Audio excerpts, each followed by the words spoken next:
giving her speech today, our second speaker. And Mary's taking on project number 4 today, well on her way to the Competent Communicators. And project 4 is titled How to Say It.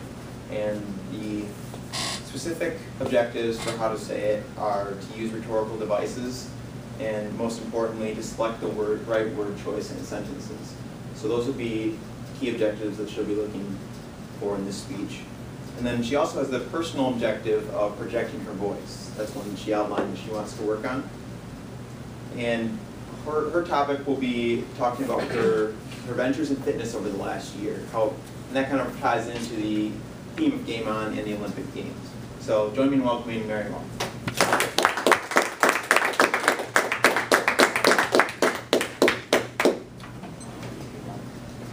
One might assume that coming to a meeting early and preparing the room might leave it in order and be ready to go for a presentation, but we might be missing that assumption. Also a hard act to follow when someone has given a speech ahead of you that is very much full of all the great things you aspire to do in your speech.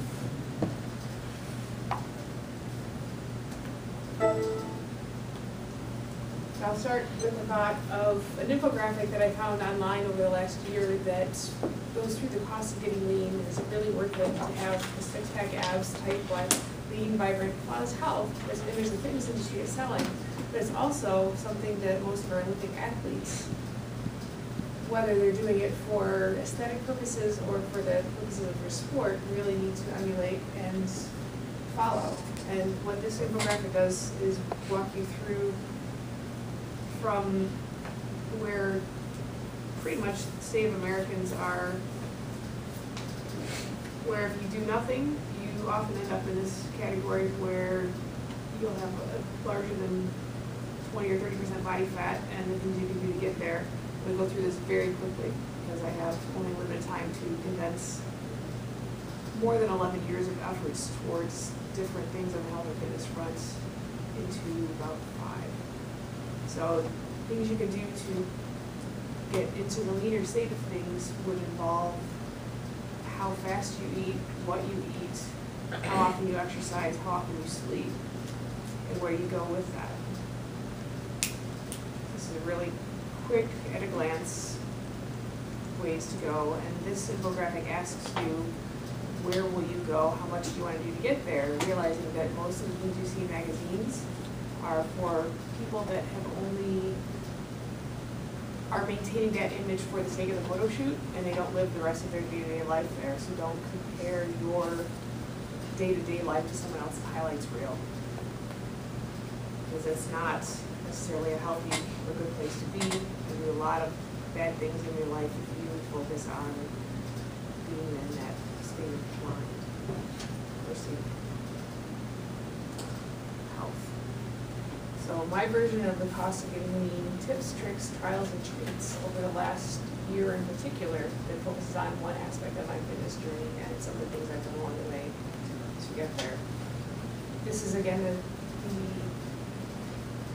quick at a glance version of the infographic we just shared, going from the less healthy to more healthy behaviors that more of our Olympic athletes, everyday athletes, for a variety of sports tend to be in the lower category here, not the cleanest and definitely not the heaviest, but depending on where your sport is, there's also athletes that fall into these categories as well.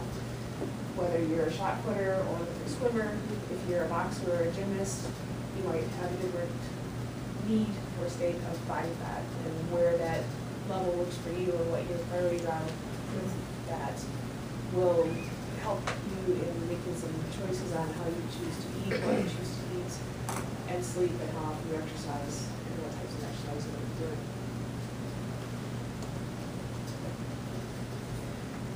For me personally, a year ago I signed up for, or actually I won a health and fitness conditioning program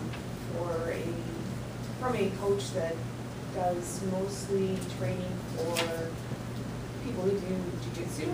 He's also a Illinois State policeman, and so for first responders who have an obligation to defend and protect or to respond to the calls of danger, health and fitness is a priority, and being able to respond and have your body do what it needs to do under stress is a big priority. So he has a 3-stage program where you go through a fat loss phase, a cardio endurance phase, and then a strength building phase after that. And then you kind of get into the maintenance, where you go and how do you live the rest of your life from that once you go through the different phases of this program, and you emphasize different pieces of that over the course of the rest of your life.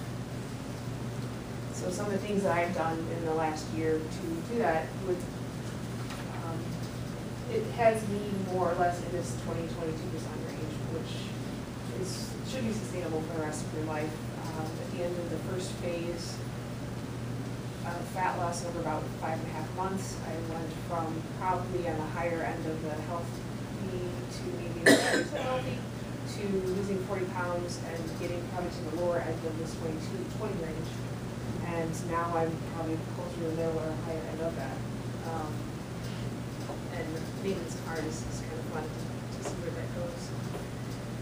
The first and most important thing when you're deciding where you want to be on that graphic is finding why. If you don't have a strong reason of why you're going to be in there, you're going to go where your body defaults or what your significant other feeds you or whatever you tend to do for your lifestyle. But if you don't have a strong reason to be especially on the leaner side of things, it's harder to get there and sustain there and have a reason to get up in the morning, go to the gym and work out, or to make different food choices when tempted by a coworker, a potluck, holidays, or even being tired and not having food in the fridge ready to go.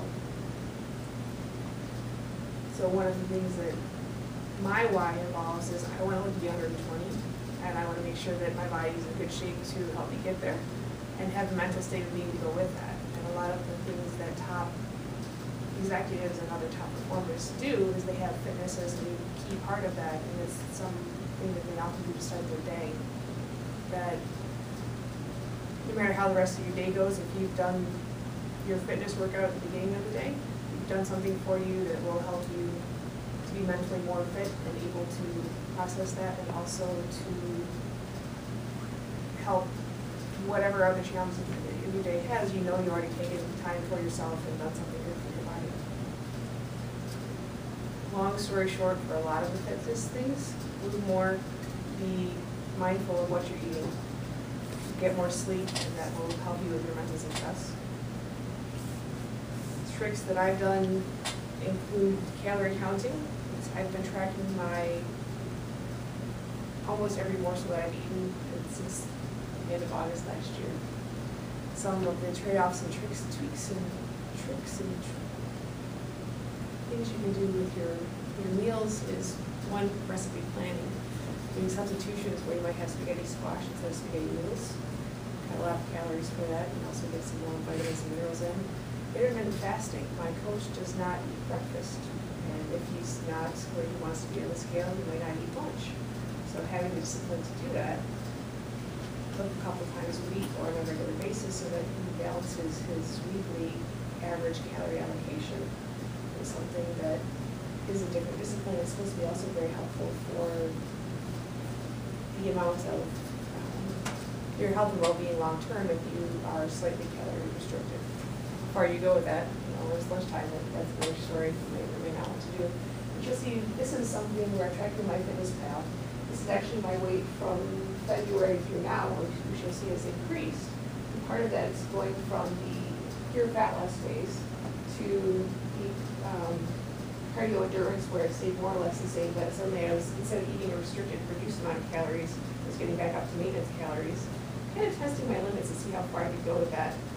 And then going to the strength training phase when I'm trying to build muscle, I'm going to eat more calories to fuel my recovery and also to see, again, where my average should be going forward from that. So I've been creeping up a little bit, and you can see the problem with a lot of calorie counting is once you figure out what your amount is supposed to be, if this is the red line where on average I should be here, there has to be a certain number of days where you eat less than that.